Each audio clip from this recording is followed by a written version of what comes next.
भारतीय रेल जो है इसका सबसे बड़ा नेटवर्क है। कहा जाता है कि विश्व भर में ये सबसे बिजिएस्ट नेटवर्क जो है बताई जाती है। लगभग 23 मिलियन पैसेंजर्स जो हैं वो इस पे डेली सफ़र करते हैं।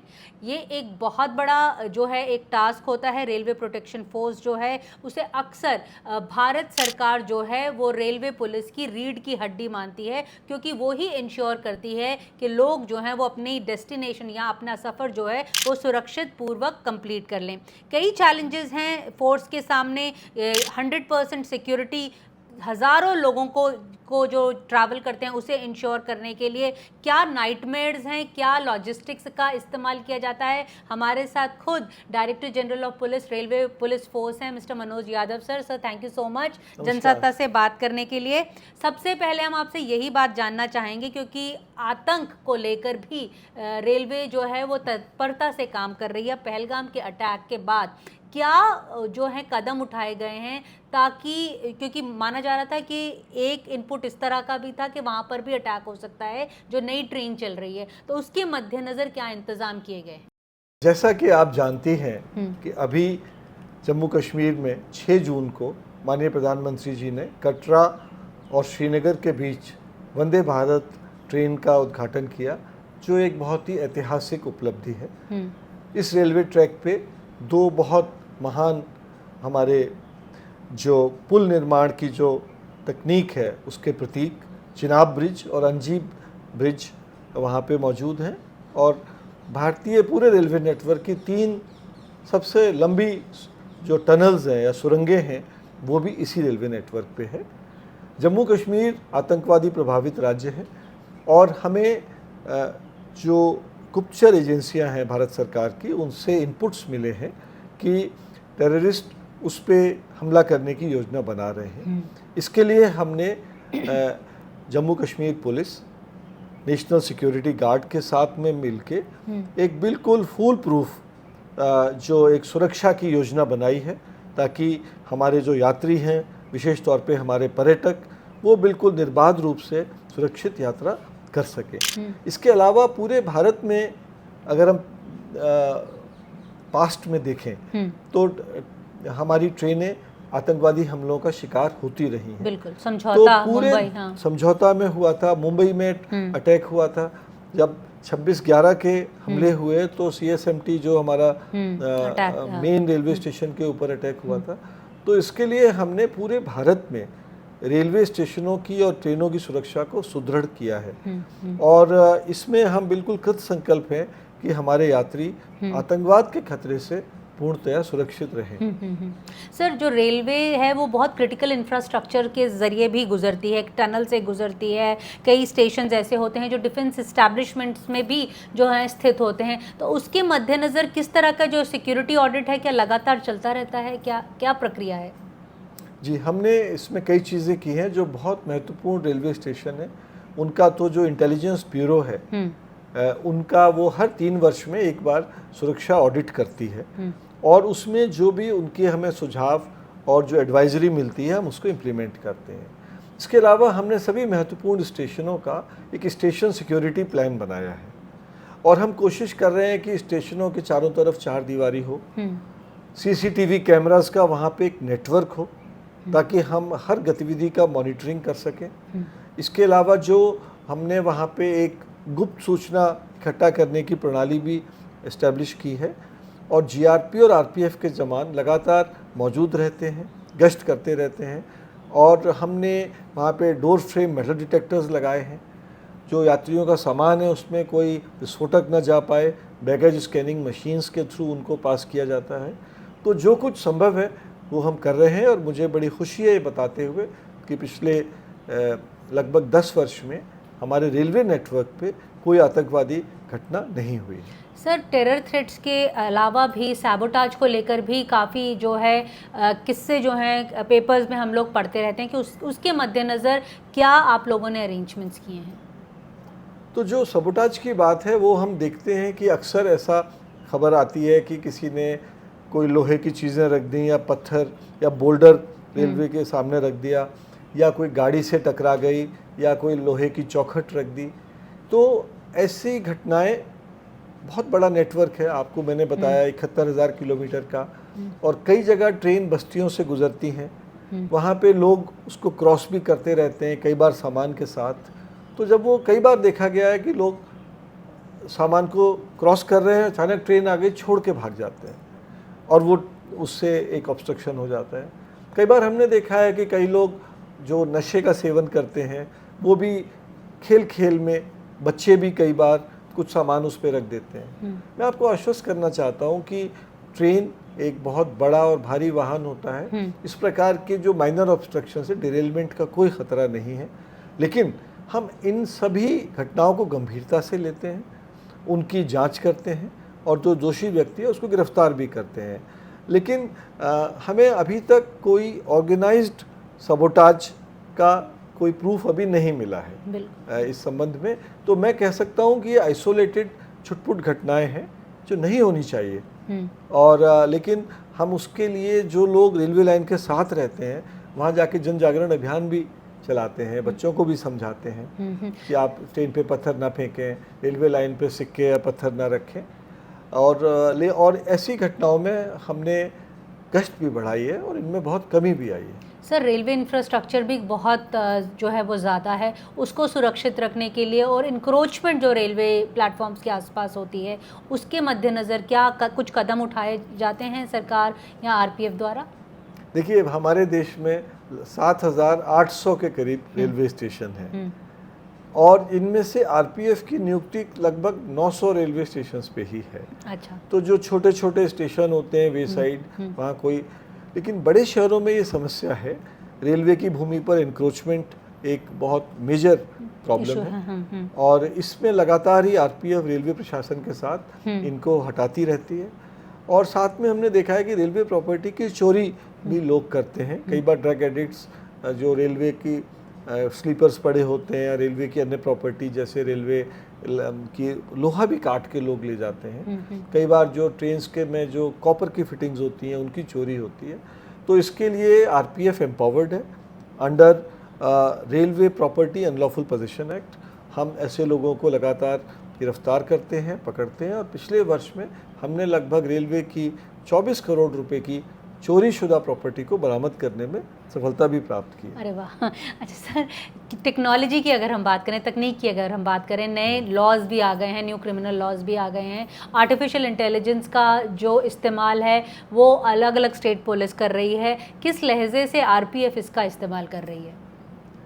तो हमने जो, चूँकि हमारे पास जो मानव संसाधन है वो सीमित है, रेलवे कमर्शियल एंटिटी है और हमें वो अनलिमिटेड मैन पावर नहीं दे सकती है। तो हमारे पास इस समय लगभग 75,000 पुलिसकर्मियों की सैंक्शन स्ट्रेंथ है आरपीएफ में और हम चाहते हैं कि हम उनको और ज़्यादा कारगर और ज़्यादा इफ़ेक्टिव बनाएं। इसके लिए उनको हम एक तो बेहतर मोबिलिटी दे रहे हैं, यातायात के साधन, दूसरा हमको बेहतर कम्युनिकेशन, वायरलेस सेट्स यूज़ करके, तीसरा सीसीटीवी कैमरास का कवरेज। तो इस समय एक वीडियो सर्विलेंस स्कीम नाम की एक बहुत महत्वाकांक्षी योजना कारगर की जा रही है, जिसमें सभी रेलवे स्टेशंस पे सीसीटीवी कैमरों का जाल बिछाया जा रहा है। इन सीसीटीवी कैमरों के आउटपुट को आरपीएफ मॉनिटर करती है। अपराध होने की स्थिति में वो हमें अपराधी का पता लगाने में भी मदद करते हैं। तो इसमें हम फेशियल रिकग्निशन टेक्नोलॉजी भी डाल रहे हैं ताकि जिस व्यक्ति, अगर कोई अपराधियों की सूची बना के उनके फ़ोटो इसमें लोड करेंगे, ताकि यदि अपराधी जो आमतौर पे रेलवे में अपराध करते हैं वो जैसे ही प्लेटफॉर्म पे आए, हमारी फेशियल रिकग्निशन टेक्नोलॉजी हमें अलर्ट कर देगी। तो इस प्रकार से आप देख सकती हैं कि हमने अपने लोगों को भी बॉडी वॉर्न कैमरास दिए हैं ताकि वो जिन लोगों से उनका इंटरेक्शन है, जिन लोगों को देखा है, उनका वीडियो एनालिसिस कर सकें। तो मुख्य चीज़ हम टेक्नोलॉजी का और आर्टिफिशियल इंटेलिजेंस का फेशियल रिकग्निशन टेक्नोलॉजी में यूज़ कर रहे हैं और दूसरा crime patterns analysis and prediction में करके प्रिडिक्टिव पुलिसिंग का प्रयोग कर रहे हैं। और सर, अगर हम मैन पावर और ट्रेनिंग की बात करें तो किस तरह से पीपल फ्रेंडली फोर्स बनाई जा रही है आरपीएफ और महिलाओं के संदर्भ में, बच्चों के संदर्भ में? तो हमने एक तो करार पे हस्ताक्षर किए हैं जो हमारा राष्ट्रीय महिला आयोग है उनके साथ, और एक एनजीओ है बचपन बचाओ आंदोलन, उनके साथ। इन्होंने विशेष तौर पे महिलाओं और बच्चों को हैंडल करने में, उससे संबंधित जो कानून के प्रावधान हैं उनको समझने में, और बच्चों की तस्करी रोकने में, और बच्चों को यौन अपराधों से बचाने के लिए विशेष तौर पे हमारे लोगों को ट्रेनिंग दी है। इसके अलावा हम मानव व्यवहार में भी अपने लोगों को ट्रेनिंग देते हैं। अभी आपने देखा कि कुंभ हुआ, महाकुंभ का आयोजन हुआ इलाहाबाद में, और आरपीएफ ने बहुत ही एग्जेम्पलरी किस्म का वहाँ पे काम किया।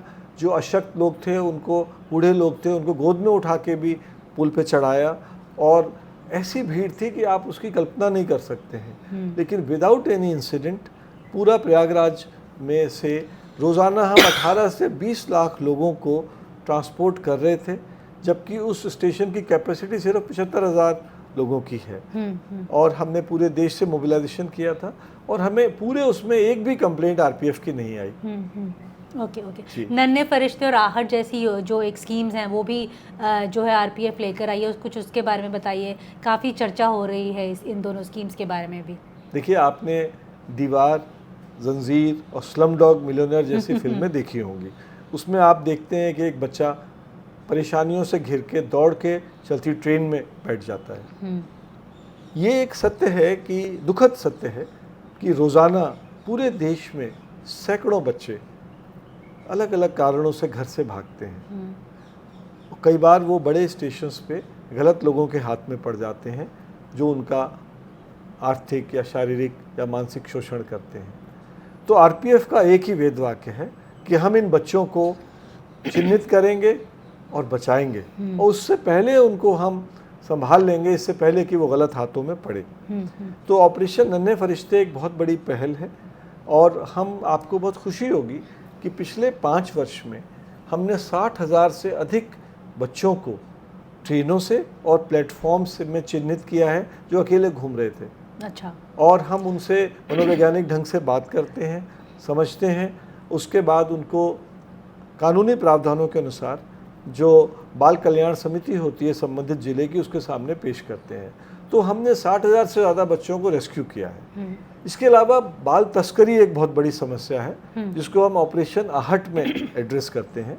तो हमारे देश में जो पूर्वी प्रांत हैं, उड़ीसा, बिहार, बंगाल और उत्तर पूर्व के राज्य, वहाँ से छोटे बच्चों की तस्करी की जाती है, ताकि बड़े शहरों में उन्हें बाल मजदूर, बाल श्रम के लिए फैक्ट्रियों में, घरों में इस्तेमाल किया जाए। ये हमारे देश के कानून के तहत अपराध है।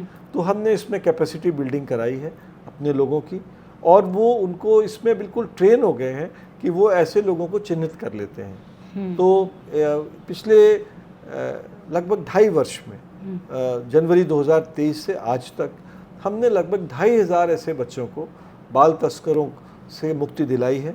उनको चलती ट्रेनों में या प्लेटफॉर्म पे पकड़ा है, और जो बाल तस्कर थे उनके खिलाफ मुकदमे दर्ज करा के उनको गिरफ्तार किया है, और बच्चों को उनके माँ बाप तक वापस भेजा है। सर, अगर कुछ इस तरह का पता हो कि कौन सी स्टेट से ज़्यादा बच्चे इस तरह के आते हैं, या ज़्यादा मतलब रिकवर किए जाते हैं? तो ज़्यादातर, जैसे मैंने बताया कि देश का जो पूर्वी भाग है, यानी जो असम, पश्चिम बंगाल, बिहार और कुछ हद तक उड़ीसा से, ये वो राज्य हैं जिनसे ये बच्चों का मूवमेंट होता है। बड़े बड़े शहर जैसे सूरत, अहमदाबाद, बड़ौदा, बॉम्बे, दिल्ली की तरफ, तो हमने ऐसे रूट्स को आइडेंटिफाई किया हुआ है, और वहाँ पे हमने ऑपरेशन आहट की विशेष टीमें लगाई रखी हैं, और हमने बहुत सी एनजीओज़ जो इस क्षेत्र में काम कर रही हैं उनके साथ भी संपर्क स्थापित किया है। कई बार वो हमें गुप्त सूचना पहले से दे देते हैं, उससे भी हमें इनको पकड़ने में बहुत मदद मिलती है। सर, क्राइम सीन्स में हमने अक्सर देखा है कि बड़े बड़े जो क्राइम्स होते हैं या क्रिमिनल्स होते हैं, गेट अवे, जो एक मेथड ऑफ गेट अवे होता है, वो रेल को इस्तेमाल करते हैं, और हमने देखा है कि रेलवेज उसमें काफ़ी हेल्प भी करती है। तो किस तरह से मतलब आप लोग कोऑर्डिनेट करते हैं पुलिस फोर्स के साथ? क्योंकि अभी हाल फिलहाल में भी मैंने एक केस में पढ़ा था कि आरपीएफ ने ही पकड़ा था उस एक्यूज को, मेरे ख्याल से शिलोंग वाला या कुछ। तो ये एक हमारा ऐसा पहलू है जिसके बारे में बहुत कम लोग जानते हैं तो राज्य सरकारें जब कई बार, ये आपने बिल्कुल ठीक कहा कि लोग अपराध करके ट्रेन से भागते हैं।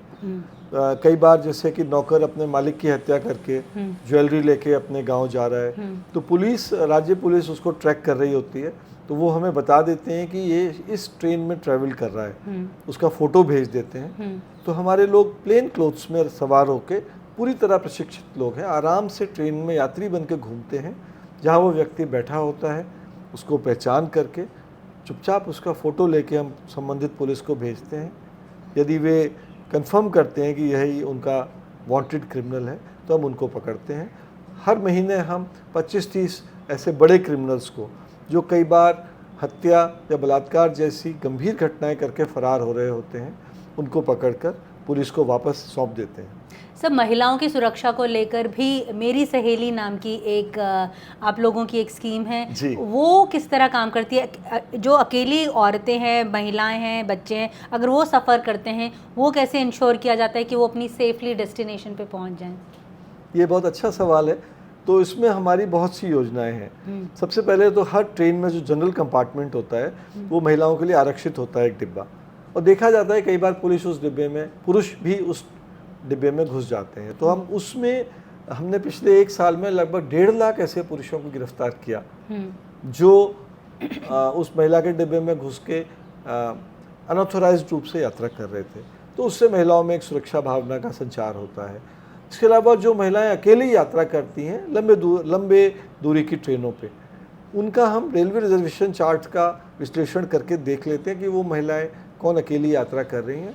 तो जहाँ से ट्रेन शुरू होती है और वहाँ से लेके हर महत्वपूर्ण स्टेशन पे 2 महिला पुलिसकर्मियों की टीम उन महिला से संपर्क करती है, उनसे पूछती है कि उन्हें कोई कष्ट तो नहीं है, कोई साथ में सहयात्री उन्हें तंग तो नहीं कर रहा है। तो इससे महिलाओं में एक बहुत विश्वास और सुरक्षा की भावना का संचार होता है। ये इस स्कीम के माध्यम से हमारी 400 से अधिक ट्रेन है, 400 से अधिक टीम्स हैं, 2-2 महिला पुलिसकर्मियों की, और वो 25,000 से अधिक महिला यात्रियों के साथ रोजाना संपर्क कर रही हैं रोज। और हम इसको विस्तार करने की योजना बना रहे हैं। मैंने ये भी पढ़ा था कि आपने महिला सुरक्षा कर्मियों को मिर्ची का पाउडर भी दिया हुआ है। जी, देखिए कि हमने ये रियलाइज़ किया कि देश में जो 2.3 करोड़ रेल यात्री प्रतिदिन यात्रा करते हैं, उसमें से लगभग 35% महिलाएं होती हैं। और आज से 10 वर्ष पहले हमारे फोर्स में जो महिला पुलिसकर्मियों का प्रतिशत सिर्फ 2.5% था। तो हमने रियलाइज़ किया कि महिलाओं को सुरक्षा देने का सशक्त माध्यम ये है कि महिलाओं की संख्या बढ़ाई जाए। इसके लिए हमने, इस समय आपको जान के प्रसन्नता होगी कि हमारी 65,000 लोग इस समय पोस्टेड हैं, उसमें 9.63% महिलाएं हैं। जो देश के केंद्रीय पुलिस बल हैं उसमें सर्वाधिक प्रतिशत है।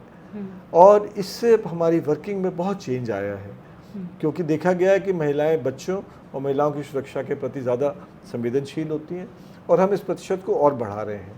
तो चूँकि रेलवे का ओपन नेटवर्क है और कई बार गश्त करना पड़ता है यार्ड में, और महिलाओं के ऊपर भी, कर्मियों पे भी हमला होने की संभावना रहती है, इसलिए हमने उनको, उनके डंडे के अतिरिक्त हमने उनको एक चिली पाउडर भी दिया है जो non lethal means of use of force है, जिससे कि वो किसी कोई अगर अरेस्ट को रेजिस्ट कर रहा है तो उसको कंट्रोल कर सके। यदि उन पे कोई हमला करता है तो उनको एक अतिरिक्त सुरक्षा लेयर मिले, इसलिए हमने वो दिया है। सर, कोई नंबर या ऐप हो जहाँ पर जैसे कुछ गुम गया है, कुछ रह गया है, जहाँ पर यात्री लोग अपना एक कंप्लेंट रजिस्टर करवा पाएँ? ये बहुत महत्वपूर्ण सवाल आपने पूछा है, पूछने के लिए धन्यवाद। देखिए, एक तो अगर आप यात्रा अक्सर करते हैं रेल में, तो एक रेल मदद ऐप को अवश्य डाउनलोड करें। रेलवे ने अभी एक सुपर ऐप लॉन्च किया है 3 दिन पहले, उसको आप डाउनलोड करें, जिसमें आप टिकट बुक करने के लिए, ट्रेन की स्थिति देखने के लिए और कोई भी मदद मांगने के लिए, चाहे वो सुरक्षा संबंधी मदद हो, चाहे क्लीनलीनेस या ओवरक्राउडिंग से संबंधित आपकी कंप्लेंट हो, उस पर आप कर सकते हैं। एक नंबर याद रखिए, एकीकृत नंबर 139।